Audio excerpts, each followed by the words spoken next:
Today on the Lazy RPG Talk Show, we're going to talk about the Kobold Press's Labyrinth Kickstarter, which is just coming out. We're going to look at Dragontown and the Darkness Below by J.P. Covert, another Kickstarter happening right now. We're going to look at Wildmage Press's Horizons magazine that just got started up.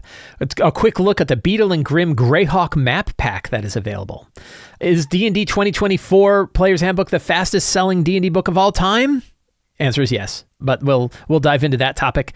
In the lecture of You Don't Own Your Own Books, there's a couple of new interesting news bits about not necessarily owning your own books when you buy them on digital platforms. We're going to dig into that. We're going to talk about the hidden 2024 D&D Player's Handbook subclass rules for how to handle older subclasses than this book that I completely missed, but are actually in the book. Today's big topic is going to be the current state of generative AI in role-playing games. And we're going to cover more questions from the September 2024 Patreon Q&A, all today on the Lazy RPG Talk Show. I'm Mike Shea, your pal from Sly Flourish, here to talk about all things in tabletop role-playing games. This show is brought to you by the fine patrons of Sly Flourish. Patrons get access to all kinds of tools, tips, tricks, accessories, source books, adventures, and things to help them run their fantasy role-playing games. They get access to the awesome Lazy DM community over on Discord, and they help me put on shows like this. To the patrons of Sly Flourish, thank you so much for your outstanding support. Our friends over at Kobold Press have just launched the new Labyrinth Kickstarter. Labyrinth is a new setting and adventure series available by Kobold Press set in the multiverse. So imagine a manual of the planes written by Kobold Press. There was a short guide that they had put out recently that I thought was actually really, really good. So I'm very excited to see it. And I'm eager for this one as well. Of course, immediately when I looked at it, I was like, oh my God, is this City of Arches, and am I in trouble? And the answer is no. Actually, this works very well side by side with City of Arches, because the City of Arches actually doesn't have an incredible array of all of the other worlds that are out there. It has definitely a Worlds Beyond the Arches section that has a bunch of different worlds that you can connect to. It has a random world generator in there so you can make more, but it's more about the city. However, you could use a book like this to give you all kinds of worlds and all kinds of adventures in all these worlds that could connect right up against City of Arches. So it's very cool in that regard. There is a free preview PDF that you can get directly from DriveThruRPG. I, of course, like the single click, just get it immediately. Having it connected to DriveThruRPG is not so bad, though, because a lot of people have a DriveThru account and you can pick it up. And I went and downloaded it. And it is a big, meaty preview, 18-page preview, that gives you an idea of the kind of stuff you're going to see. Fantastic artwork, the entire table of contents of what the book is going to contain, the heroes, spells, all the different kinds of things. Look at that. That's a cool, like, dwarf-looking dude. Look at this, like, floating earth moat with a void dragon on back. And it talks about the void, the factions that are going to be there. The artwork is really, really outstanding for this one.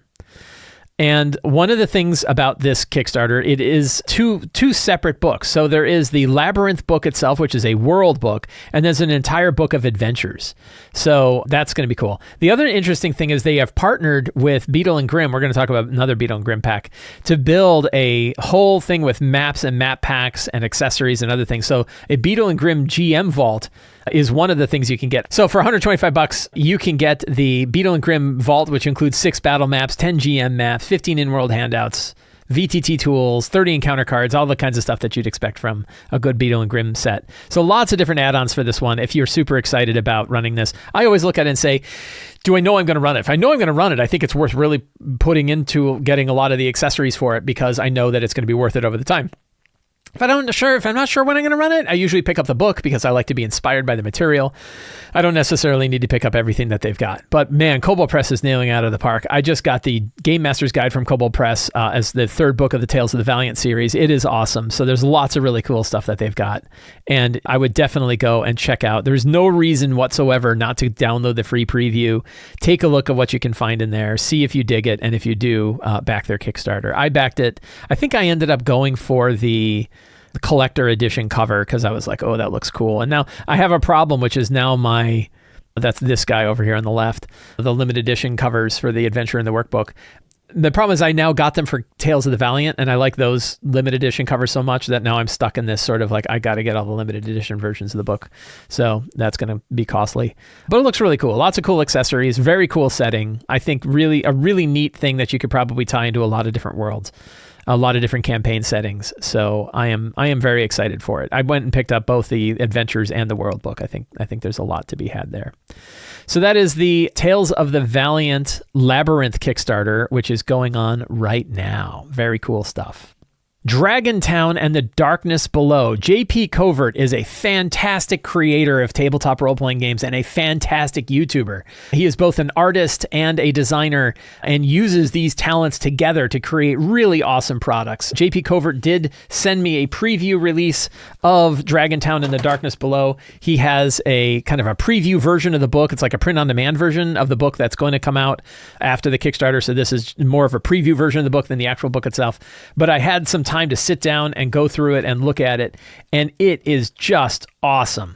So the way I was thinking about it, I didn't get a chance to dive into this really until last night. I have the PDF version of this, which is set up as page spreads. I really look at Dragontown, trying to figure out exactly how to define Dragontown, but it is the almost exact polar opposite of a game like Morkborg, where Morkborg is built on its gritty, you when you read the text, the sharpness of the fonts pierces into your eyes, leaving trails of bloody tears down your cheek. This is the opposite. You just feel good having read this. It is a super optimistic, bright, I would definitely say kid-friendly. I don't think it's built for kids specifically, but I think it is definitely a kid-friendly game where the art is kind of, cute and optimistic and fun and just, it's a whole different feeling than what we get from a lot of the grimdark. I played a ton of Shadowdark recently. And actually one of the inspirations for Dragontown was actually Elden Ring, which is super grim, super grim from software. But, definitely, even though you can see where the Elden Ring influences are here, the optimism of this setting is really interesting. For example, one of the key features here is that a dragon flew into town and then decided to protect the farmers and stuff like that in order to eat apples. So, you have this dragon patron who sits there and eats apples and protects the village around the area. The whole setting of the thing is told in a comic book style. So you get to kind of understand who JP Covert is and who Flick Silverpen is, the Nom de Plume, and the region and the history is all told as a small comic strip, which is awesome, right? It's so good. And you get a feeling right away for the kind of art and the kind of view that this book has, and just how different it is. But it still has this kind of old Greyhawk feel of, big pit that goes down and all sorts of different adventure locations that go on deeper and deeper and deeper into the ground.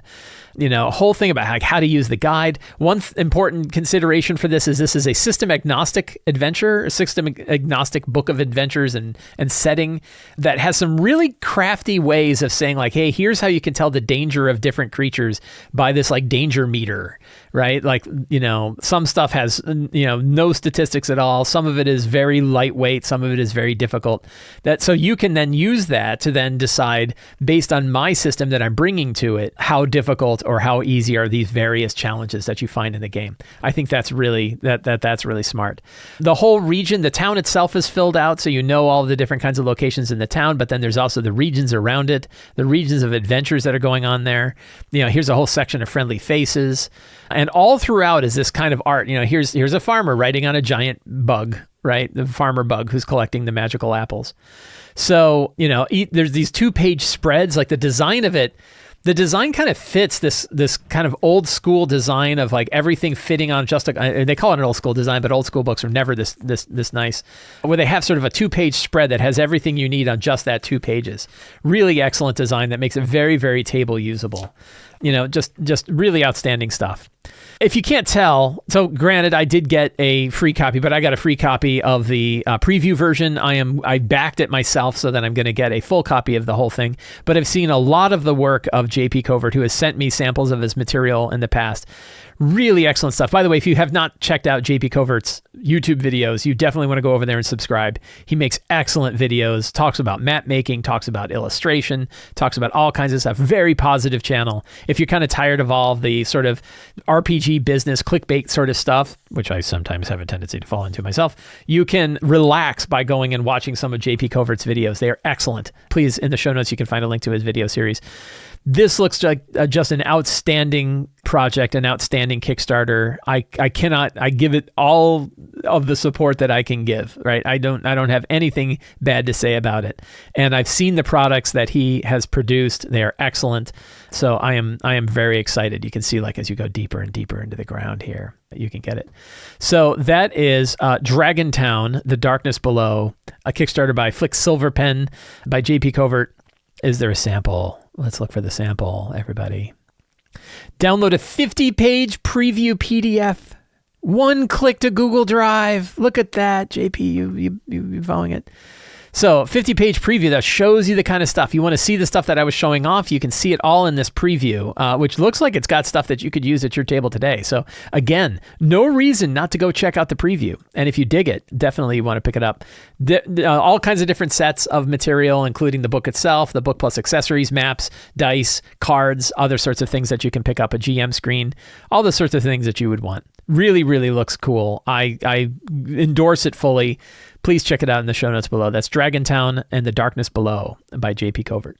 Wildmage Press is a company put together by Hannah Rose and Clara Daly. I'm sorry. I don't know how to pronounce the name.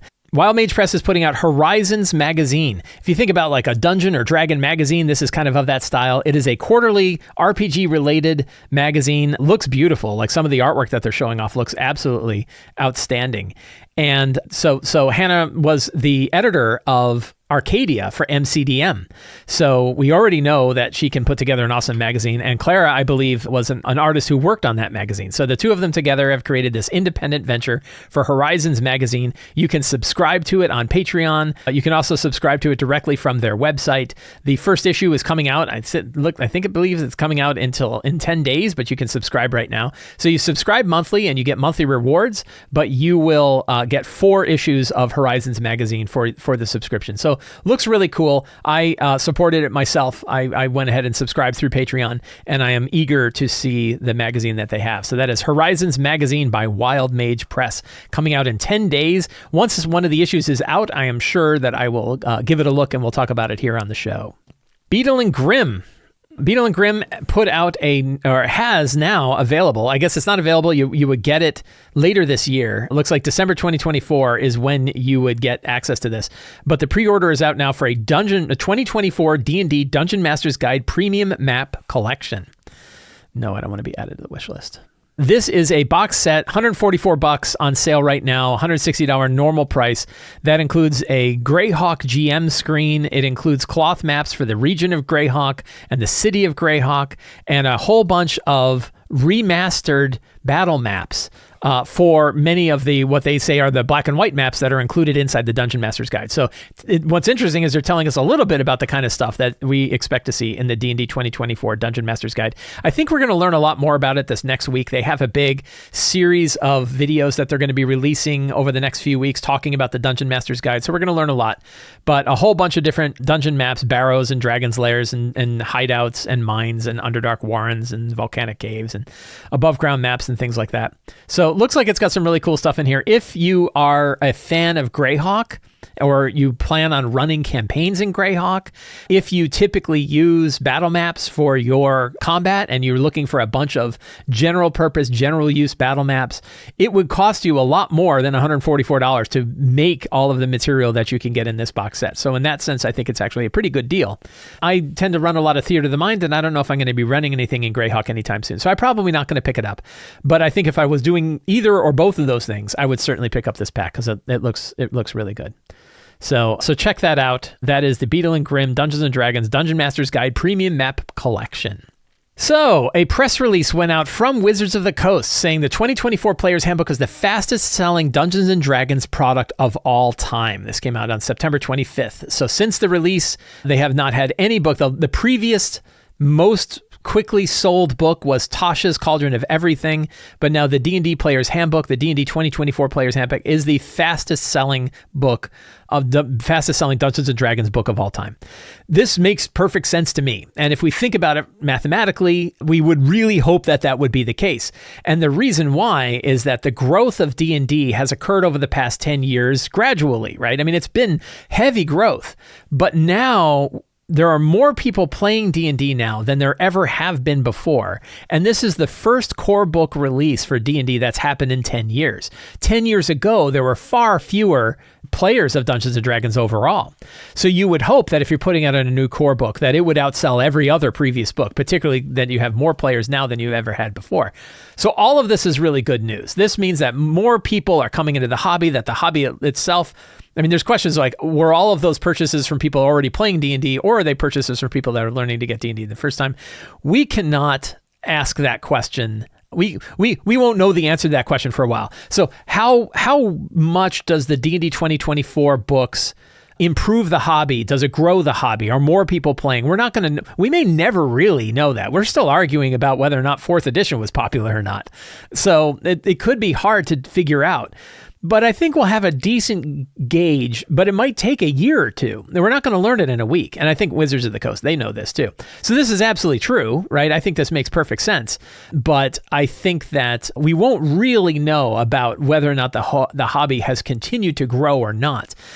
And then does it really matter to us? Right? If you've got your friends and you're happy with the games you're playing, it kind of doesn't matter. You could be playing Flick Silverpen's Dragontown instead of D&D. And if you and your group are happy with it, you and your group are happy with it. So it's good news, right? I think it'd be bad news if they didn't say anything at all. They're like, oh man, nobody likes this. I do want to address one thing, which is there are videos going around that are saying things like they've only sold 3,700 or 3,800 copies of the Player's Handbook. And we're going to talk about some data science. We're going to get one of Mike Shea's data science rules for this thing. But that is a ridiculous idea, because that would mean that I have sold more copies of City of Arches than Wizards of the Coast has sold copies of the Player's Handbook too, or the new Player's Handbook, the 2024 Player's Handbook. So we know that that's not true, right? We know that that is a flawed number. You might as well have picked any number out of a hat. Yes, it came from BookScan data. Guess what? It turns out that BookScan data probably isn't accurate. And this gets into the data science rule. You ready?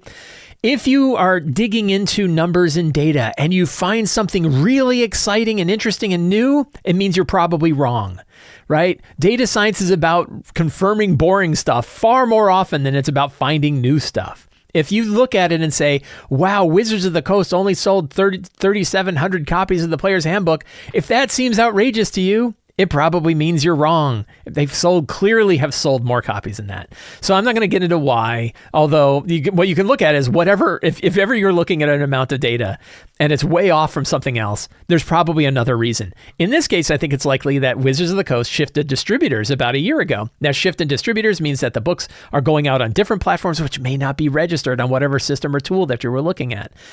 Now, if you're really excited about watching the 2024 Player's Handbook bomb, you can grab onto whatever numbers you want if it makes you happy, but that doesn't mean it's actually accurate. So for those of us who actually want to watch the hobby grow, we'll have to see how this all goes.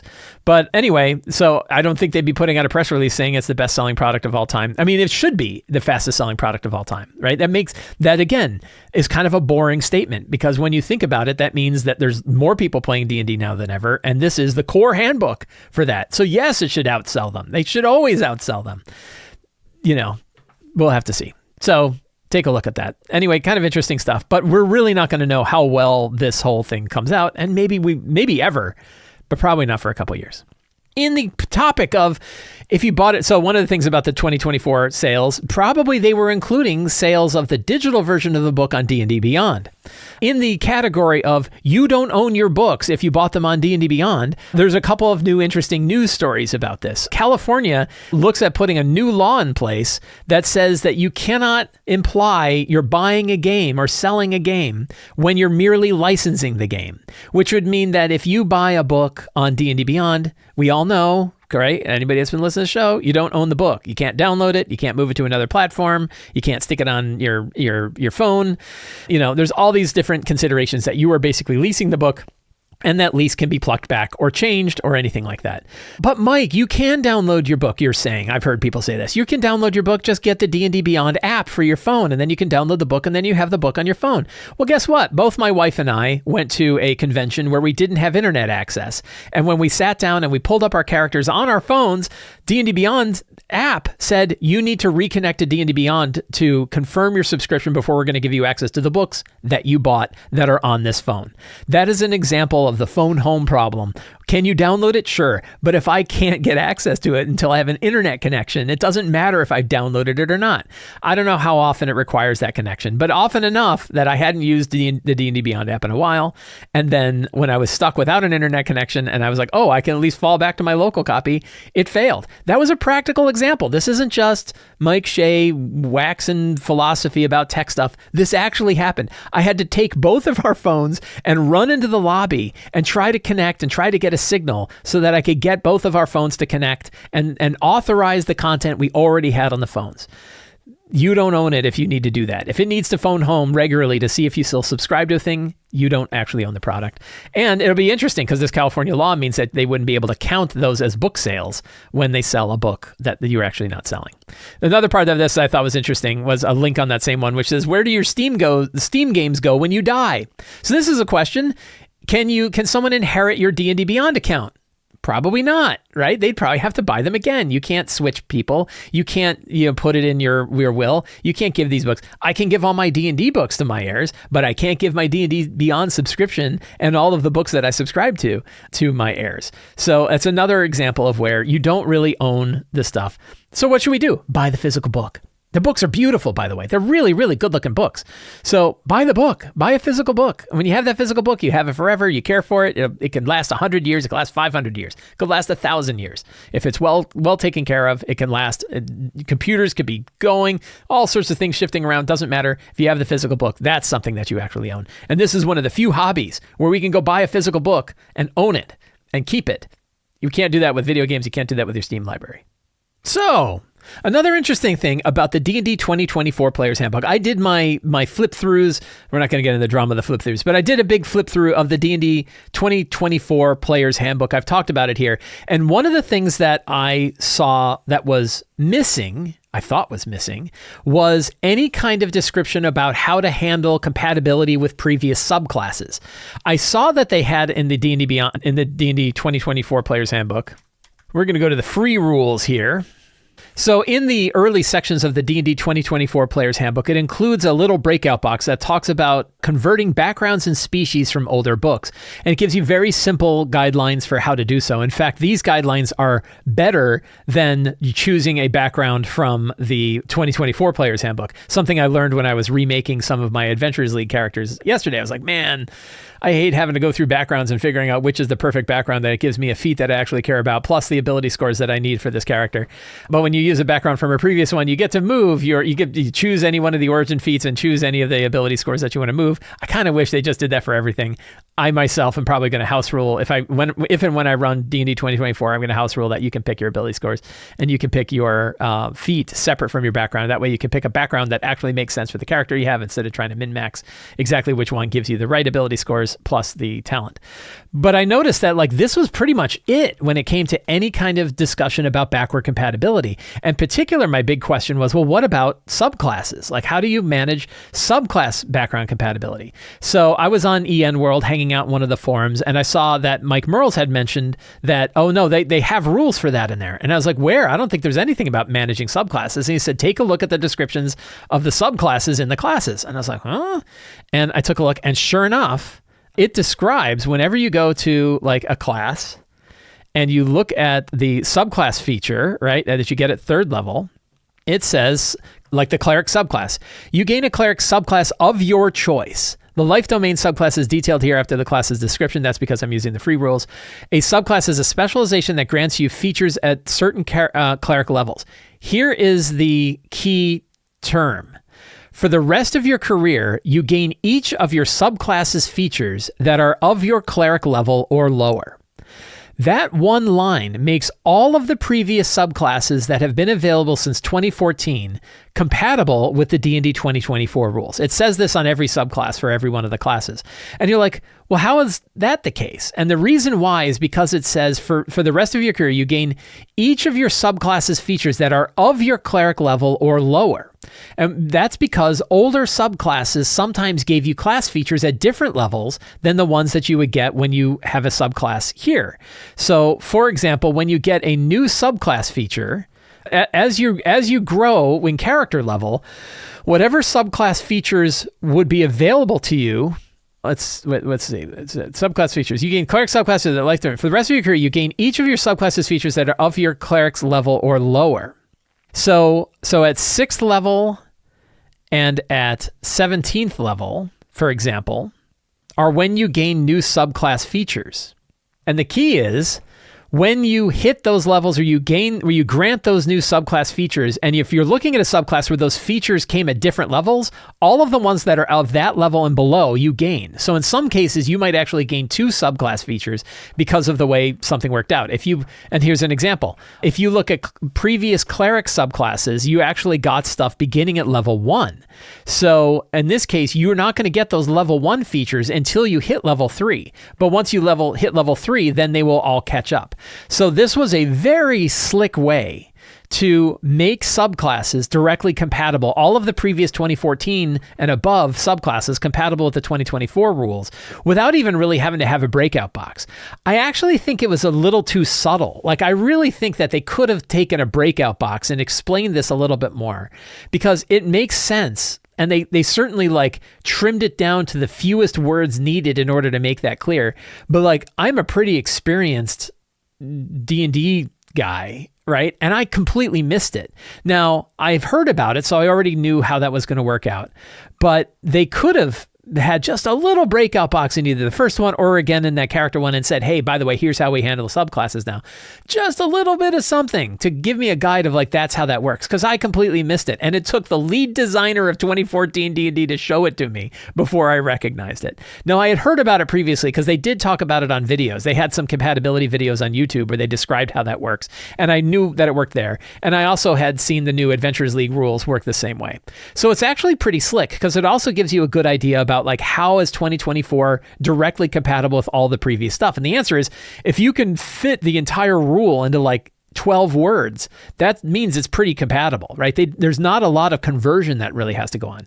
I am sure there are circumstances where certain subclasses are just not going to mesh perfectly, particularly third-party subclasses and stuff like that are going to take a little bit more work than just saying you get whatever the abilities are whenever you get a new subclass feature. You get those levels and below, that level and below.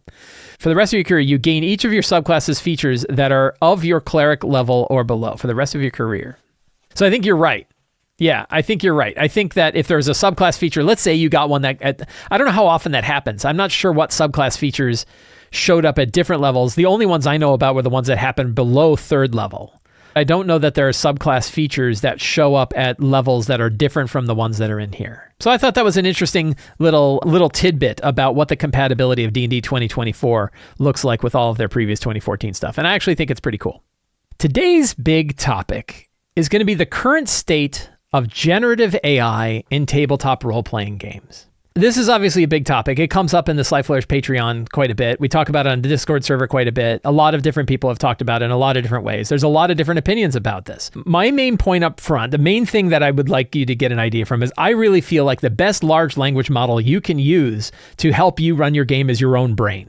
I think that your own brain, fueled with excellent source material, source books, and other kinds of fiction and everything else fueled by that, along with tools, simple tools like random generators, random tools, other ways to sort of brainstorm your work, can work better for you than working with a large language model to try to build out a campaign or a adventure or things like that.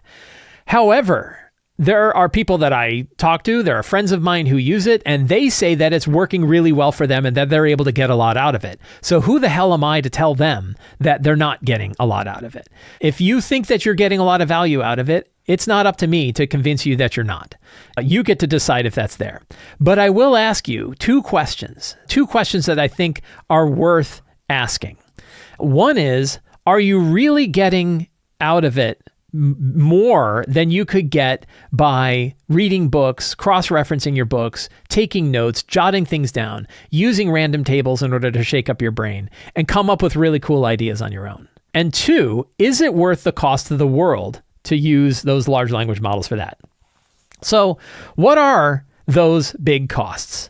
There's a few things we need to consider about large language models and generative AI overall that the whole world is figuring out. Like every major government in the world is trying to figure this out. So we're not going to all figure it out here on this show. But I do think that there are things that we should really consider when we're looking at generative AI models, because these are just plain truths about this. One, large language models and generative AI are generally built on people's intellectual property, and they didn't get permission from those people, and they're not compensating those people. Whether or not it's within fair use or not, that's all kind of getting figured out. Claims, you need to be able to do that. But the reality is a lot of people had their stuff harvested by these things, didn't want that to be the case, and are not receiving compensation, even though the companies that are building these things are making billions and billions of dollars. ChatGPT, I think I read this yesterday, ChatGPT OpenAI is being valuated at $160 billion. They're seeking investors to pour money into ChatGPT. Well, guess what? They indexed my stuff and nobody came by and dropped $20 on me. Your company would be useless if you didn't have it. So obviously there's value in my stuff to you, but you're not compensating me for that value. Right? Also, by the way, I give all of my stuff away under a Creative Commons attribution license. So I make it available. All you have to do is reference me. But they can't do that because large language models can't reference stuff directly. They can't say, by the way, this came from Mike Shea at Sly Flourish at this article. They can't do that. So I'm really giving stuff away for commercial use. So you can do it and build $1 billion company, but you have to mention my work, and they can't do that. So it's built on people's intellectual property without their permission. It uses tons of power. Microsoft has just talked about firing up 3 Mile Island again because they need nuclear level power in order to fuel generative AI. A recent Washington Post article says that it uses up a bottle of water per 100 words generated from a large language model. So tons of water, tons of power getting used by generative AI, far more than the Sly Flourish random generator that is available to patrons at Sly Flourish, which uses far less energy in order to hit a random thing and get an NPC. It's giving an excuse to bosses to replace workers with crappy versions of AI to try to do the same job. There's lots to talk about this. And again, you can find links in the show notes where it talks about the fact that companies are trying to get their employees to use AI more so that they can have less employees, but the employees are not finding any actual value from the use that they're getting with this stuff. And fourth, it's filling the internet with slop. I've heard lots of people who are now going online to try to find images for their games, and they have to set the date back from 2020 and below because everything else that's coming out is just crappy generative AI art and other stuff.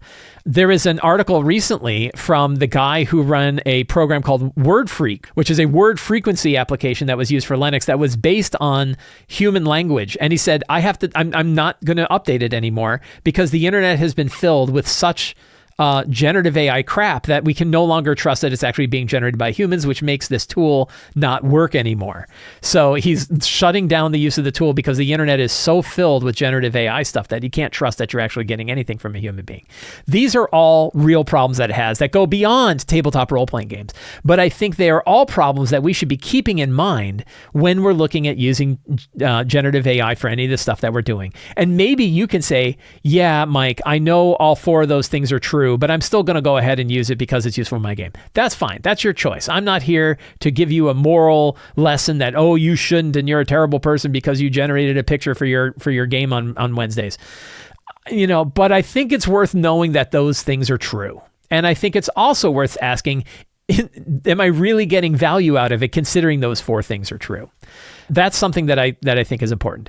Now, the hobby itself is on different side. Chris Cox, the CEO of Hasbro, is super excited about AI. When he was at a recent Goldman Sachs thing, because that's where he hangs out, is at Goldman Sachs, he said, I play with probably 30 to 40 people regularly. By the way, that's 7 regular games. Do you have 7 regular games? I play this game all the time and I only have 3.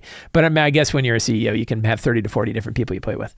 They're probably not imaginary friends. I play with probably 30 to 40 people regularly. There's not a single person who doesn't use AI somehow for either campaign development or character development or story ideas. That's a clear signal that we need to be embracing it. The themes around using AI to enable user-generated content, using AI to streamline new player introduction, using AI for emergent storytelling, I think you're going to see that not just in our hardcore brands like D&D, but also multiple of our brands. He loves AI. He's all about the AI. Now, some people are like, well, that's just a poor CEO who's stuck in a position where he has to say the things that he's saying because he has to make his shareholders happy and he has to make the board of directors happy. And I'm sure that he doesn't even know what he's really saying. Guess what? If he's saying it, why don't we believe him, right? If he's saying that he plays with 40 people who all use AI, That's pretty wild, right? He plays with 40 regular people, and every one of them is using generative AI. So I had a question about that, and we'll come back to that in a second. So interestingly enough, Kobold Press, Wolfgang Bauer from Kobold Press came out with the No AI pledge, where he said, we don't use generative AI art, we don't use AI to generate text for our game design, and we don't believe that AI is a magical pixie dust that makes your tabletop games better. I like that quote. I thought that was a good, strong quote.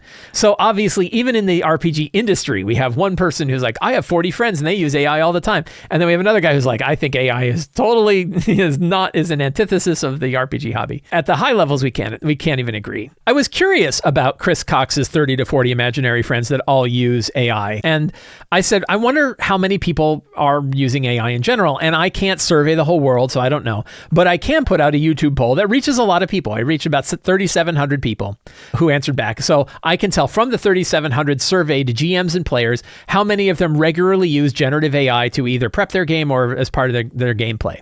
And the answer was about 3 in 10. About 3 out of 10 people were using generative AI as some part of their game. And boy, I saw a lot of divisiveness among the comments. I saw some people that said, it's really helpful to me. It helps me brainstorm. I got lots of really good ideas from this, and it really kind of pushes my brain out. And I got other people that said, I don't want to have anything to do with any technology that is stealing from creators. So obviously, there's a lot of difference of opinion in there. But it sure was a different story than the idea that, oh, everyone does, because I don't think everyone does. That is kind of the current state of what generative AI is, as far as I can see it. So what are my views on this? And my views are that I find for myself, and yes, I've experimented with it. I've tried it. And I didn't inhale, but I did spend some time trying to use generative AI to see what I could get. And the answer for me was not a whole lot. That it tended to drive towards the median so much that everything that came out was kind of boring. I was always fighting rats, bats, and spiders. It was always like goblins in the cave. It was kind of boring stuff. So I could push it and I could get it into areas where I want it. But what I could also do is just do that myself. So what I find is that actually reading books and cross-connecting information from books, using basic tools like search, reading websites, reading material, and building my own notes out helped me more than trying to get like AI to summarize stuff for me, and then it misses half of the stuff that was there. I also find that using random lists is a huge way to shake up our brains and give us ideas about things we can do. And the output from that doesn't need to be this super clean, human-readable text. We can get 4 words out of a random generator and mix our random tables together and come up with wild ideas that actually really helps us build games that are fun for our friends. So to me, the idea of rolling on a random list multiple times or rolling on 2 different random lists and combining the results offers really tremendous value. And guess what? It doesn't use a bottle of water. Sometimes when I get really heated and I'm really excited, Michelle needs to come and dump a bottle of water on my head every time when I'm sitting there like quickly writing things up. But that's actually pretty rare. It's actually fun to do the kind of Gandalf style, going to Minas Tirith into the old libraries and blowing great piles of dust off of your books and connecting the dots. I liked doing that research. I liked when I was researching the Dragon Empire for my upcoming Kobold Press Tales of the Valiant game. It was really interesting for me to do that kind of research, and more interesting than it would be for me to feed all those PDFs into a retrieval augmented generation style large language model where it would then summarize all the information and give me that data back. Sometimes that can work, but really, I got to think, Michelle needs to be pouring water when Mike rants like this. Maybe I'm getting hot. That's why I have my bottle of water. But it takes me 1 bottle of water for like this whole show. So it's a lot less water for me to do all this talking than it is for a large language model to generate 100 words of text. I think it's really fun to do that research, and I don't think we necessarily need all those tools to try to give us like half-baked answers. What I heard was that like a good large language model filtered with the right information is about as good as a hungover intern. Do you really want a hungover intern giving you the kind of material you want, or do you want to use your own expertise, your own knowledge, your own passion to build the kind of stuff that you want to build for your game? I argue the others.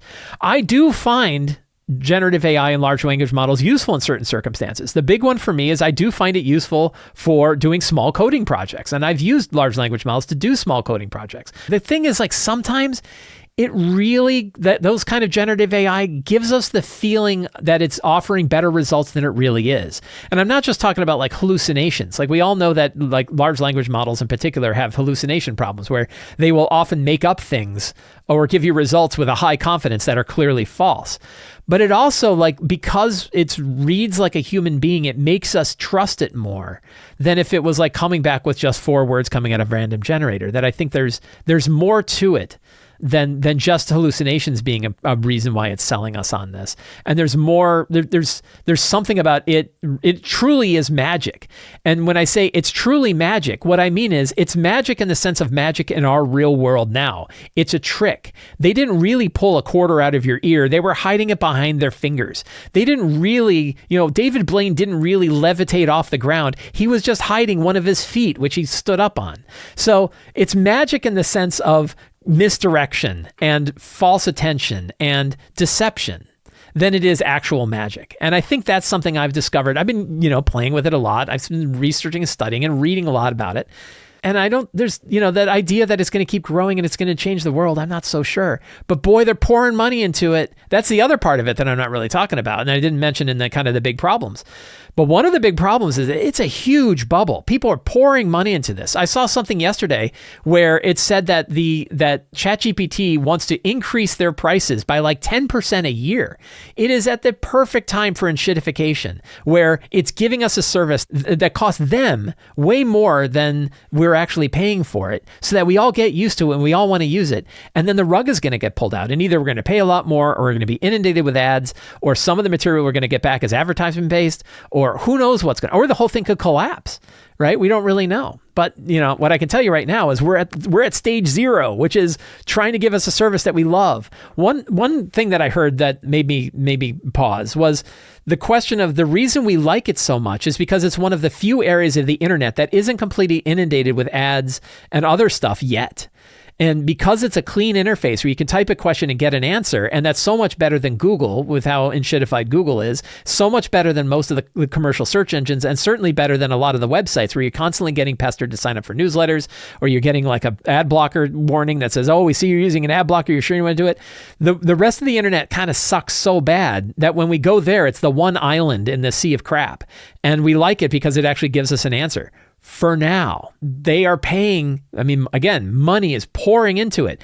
The thing I read said that ChatGPT had a huge revenue. OpenAI had a huge revenue, but they lost $6 billion because of the cost to run this stuff. So what can you do instead?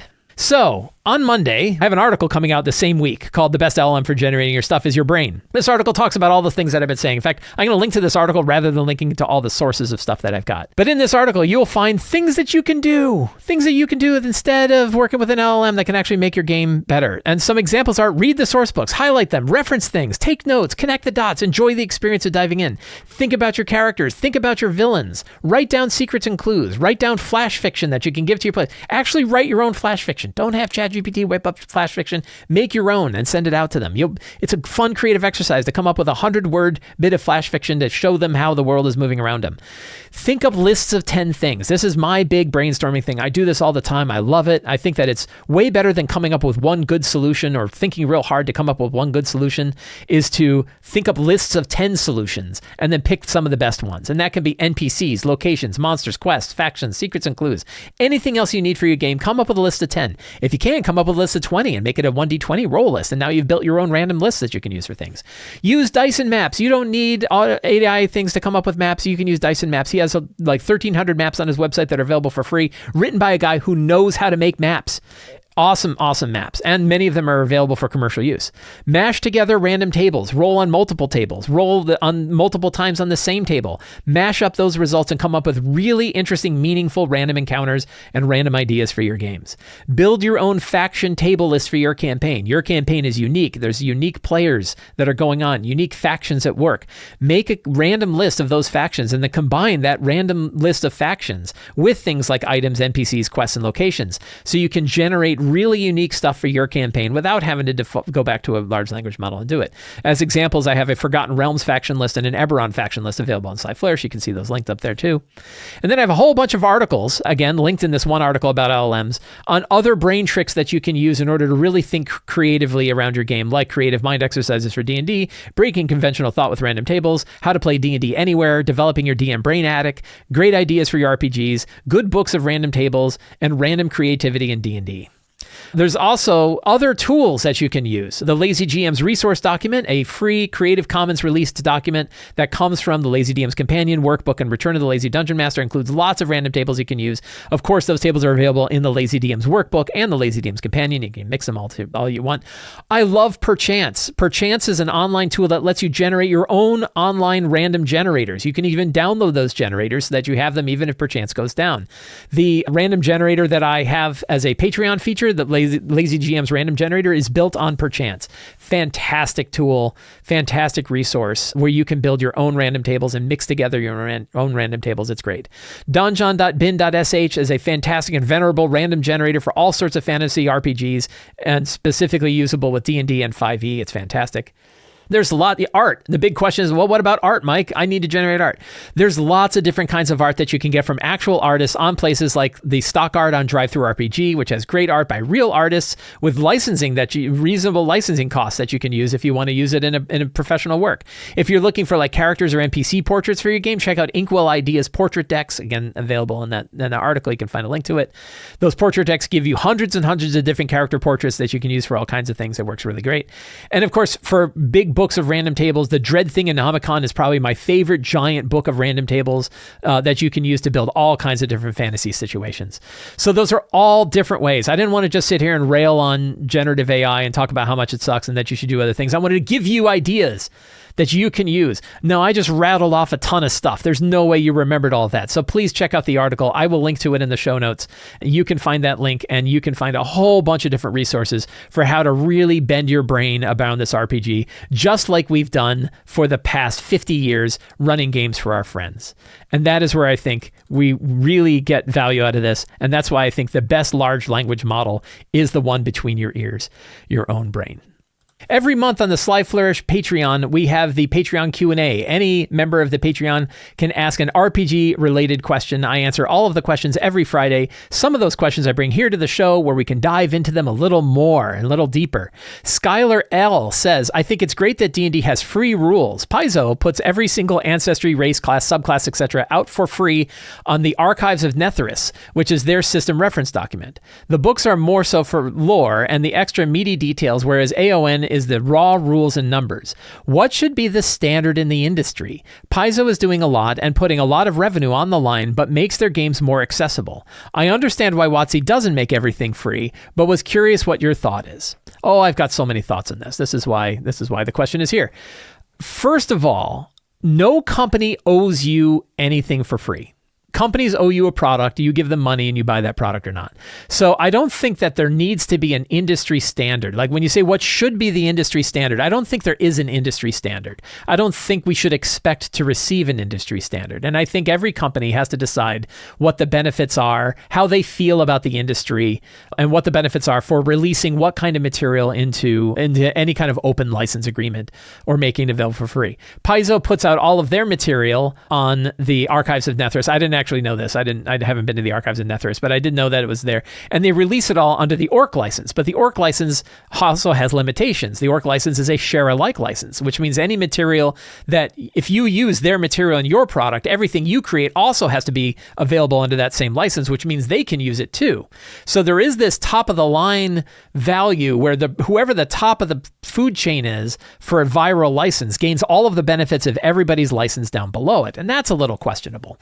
So I'm not against it, and I think it's certainly better than not having a license at all, but the Orc license is a different kind of license than like a Creative Commons attribution license. This is my favorite license. It's the one I use for my own material, where I use a Creative Commons attribution license, which does not mean that downstream players have to release their stuff under the same kind of license. I don't want to limit them in their ability on how they want to create their material. Now, we have seen how that plays out, though, where I can think of two different popular role-playing games right now that both used the open license license from Wizards of the Coast, the 5.1 system reference document, was all of the D&D 2014 rules without subclasses and some other stuff that was released under a Creative Commons attribution license last year. What that means is companies like Shadowdark or Arcane Library and the product Shadowdark and Kobold Press with Tales of the Valiant were able to use all of the material from that book, but then restrict their own licenses so that they weren't quite so open. That wouldn't have been true if they had released that under Orc. Now, you could decide whether or not that's good or bad. You could say, well, I think that Kobold Press should have released all of their stuff under the same license that they used when they did it, but Kobold Press had that choice. And for example, Kobold Press said, we are not going to release our subclasses. They also release their material under Orc, but they do not release their own subclasses under it, which means they can limit the material that you're allowed to use, but you are not allowed to limit the material that they can use from you. So that's where the tricky bit of all the licensing comes from. But the end result is I think each company needs to decide what's right for them. I don't think that we should expect every company to put something out. I don't think we are owed anything from anybody when it comes to this. I also think that at the very top of the food chain, though, when we look at the 5.1 SRD and the Creative Commons license, that alone has opened up so many different products that are able to use that license and know that Wizards of the Coast is not going to come after them for using the material that they have in their book. I think we each have to decide. And for me, for example, I release a lot of the material from my books under a Creative Commons attribution license. It's mostly the stuff that I think can really benefit the whole rest of the community, stuff that other publishers can get some value out of. And the big question is like, am I locking something away that other people really want to use? The example of like secrets and clues. I've had lots of people say like, hey, am I allowed to mention or talk about secrets and clues? And I'm like, I don't know why you wouldn't. It's 2 words. I don't own secrets and clues. I don't own the phrase. But you know what? I'll go ahead and put it in a system reference document so you know that I think it's fine. I made this document that says you can use it, and here you can use it, right? So there's lots of areas where we did that. Like Scott and Teos and I worked really hard to come up with a chart of the baseline statistics for monsters from CR 0 to CR 30 for 5th edition games. We put a lot of work into that, but we didn't want people to come and say, like, I don't know, am I allowed to use that for something? We said, no, you know what? We're going to put on a Creative Commons released product, and now you have that, and you can use that table in any product that you want. So there's, every group kind of has to decide, like, what is the stuff you really feel like you need to keep to yourself that you don't want to release? What is the stuff that you feel like really enriches and makes the world better when it's out there and available, and where that difference is? Everybody's kind of got to decide. But I don't think we can point at any one company and say, oh, well, they're doing better than they are, or they're doing better than they are. Yes, Paizo put out more material, but they put it out under a share-alike license, which limits it more. Wizards of the Coast kept back some of their material and doesn't release pretty much anything other than the system reference document, but it's available under an open use license where you do not have to share alike. And that has been a benefit to companies who wanted to create stuff, but not have to not be forced to share all of their material, like Arcane Library with Shadowdark and like Kobold Press with Tales of the Valiant. Big topic. I hope you enjoyed that. Jason K says, when changing genres and systems to something you might not know very well, such as the first time you played Numenera after playing D&D, how did you come up with ideas for your 3 fronts without knowing the background well or having the best understanding of power levels, etc.? I'm starting my very first Savage Rifts campaign, and I know it's a very distinctive setting with different power level. I'm curious how you handled such a transition. So the answer is, I think when I was thinking up the idea for Numenera, I had a good enough understanding of Numenera to consider the 4th Emperor. I forget what we call it. I think it was the Rise of the 4th Emperor, which was like this super powerful moon-sized entity that could destroy entire worlds that lived in another dimension. But the real answer is you might not know, and you might have to play the game for a while before you would know what those fronts are. And this is where I would suggest really like focusing the aperture of your campaign down to just what you're going to need to run the next few games. You don't have to have all of your fronts laid out. You don't have to have all their plots and all their motivations and everything all ready to go before you run your first session. You can just run your first session. You can let your fronts evolve. And as you get a better understanding for the system, as you spend more time reading it, as you spend more time kind of understanding who and what matters to the characters and the players, that's when you can let your fronts sort of come out. So I don't think you need to build all of your fronts ahead of time. And I would suggest maybe not build building those fronts ahead of time, or having fronts that are more local fronts. Because remember, fronts evolve. You don't just have the same 3 fronts for your entire game. By fronts, we're talking about like villains or forces that are at work. I've started to use the term villain more, even though it could be like a sentient moon or it could be a big tidal wave that's coming. I'm still going to call it a villain because it's better than the jargon of fronts. And you don't have to have the same villains for your entire campaign. You might have one villain that might be there for the whole campaign, but you might have like a couple of other villains, some of which are very local, that the characters defeat, and then they're gone, and then another villain shows up. So you can actually think of villains like at tier levels. Like, who's your tier 1 villain that the characters are going to deal with right now? Here's a tier 2 that might be further away, and a tier 3 or 4 that might be further along the game.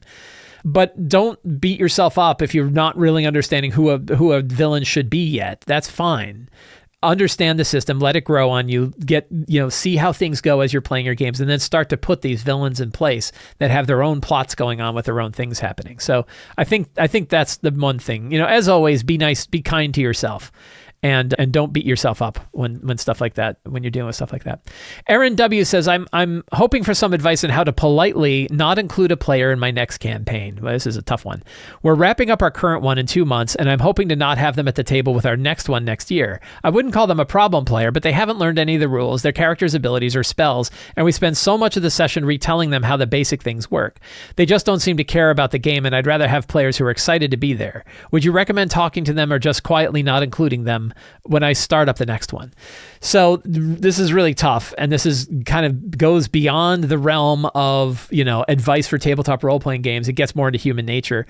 We are pack creatures, and when somebody is expelled from the pack, it's one of the worst things that you can do to somebody, right? That when people get pushed out, and we've seen it with children in playgrounds, we see it with corporate offices and being outside of the know when all the big decisions of the company are happening like that. The whole idea of the fear of missing out. So much of that comes from feeling like we are being excluded from the pack because in pack, and Mike Shea, sociologist and animal expert, all of a sudden, that idea of like when you're expelled from the pack, you don't have resources that the pack is going to have, and that it means that you're going to die, right?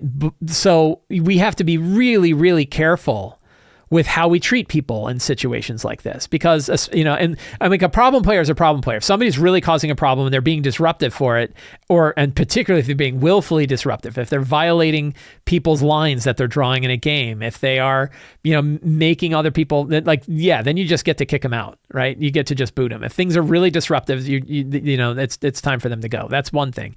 But if somebody's like there and they seem to be having a good time, but they're not picking up the game, they're not really interested. There's some people that just want to hang out. Right? There's just some people they're not really into the game, but they just like being with people. How can you still have somebody like that at the table and have it be okay? And you might have a conversation with them about it. Maybe you have a different game that you can recommend them to. Maybe you say like, hey, how would you like to play in one-shot games more often than our main game? Maybe you kind of switch things around, but you need to be real careful with somebody, because it could be this could be their big time to socialize. And when they lose that could be a problem. So I think we need to be kind to people too, even if that they're not putting in the effort. And I think the answer to this one is, you definitely want to have a conversation with them. And you want to keep in mind that they might be using this as a big time to socialize. And I've definitely had players like that. And, what happens is sometimes I just run those games less and then I run other games more. But I never really kick them out, because I don't want people to, have that feeling of being rejected. I've felt it many times in my life, and I don't want to cause that for other people. So I think that that's just something to keep in mind. But I think that it's always best to have one-on-one, face-to-face if you can. If you can't, voice and video to voice and video if you can, to talk it through and try to help understand. And before you go into that conversation, have an idea of what outcome would you like to have from this? And what are the things that you can do to have that outcome? Not being accusatory with somebody, not talk about the situation, don't talk about the people, and see what you come to. And I've had it where people have left a group after I've had a conversation like that anyway, but it was far more understanding than it was like, oh, wait a minute. You said your game was canceled, but then everybody went to your game except me. That's, somebody's going to find out through a friend and it's going to suck. We're like, I guess I got kicked out. Nobody ever told me. So that's what I keep in mind. On that note, we are going to end today's show. I want to thank everybody for hanging out with me today while we talked about all things in tabletop role-playing games. If you like this show and you like the work that I do, the best thing you can do is subscribe to the Sly Flourish newsletter. It's absolutely free to sign up. There is a link down in the show notes. You get a free adventure generator for signing up, and you get a weekly RPG-related article, including articles like the best large language model is the one is your own brain. You also get links to all of the other work that I do across the internet are all embedded in that one article that I send out every week. You can also support me directly on Patreon. It's the best way to support the work that I do. You get direct access to lots of different tools, tips, tricks, and techniques to run your games. You also help support shows like this. And you can pick up any of my books, including Return of the Lazy Dungeon Master, The Lazy DM's Workbook, or The Lazy DM's Companion, or Forge of Foes, available on the Sly Flourish bookstore. Thank you all so much. Have a great day, and get out there and play an RPG.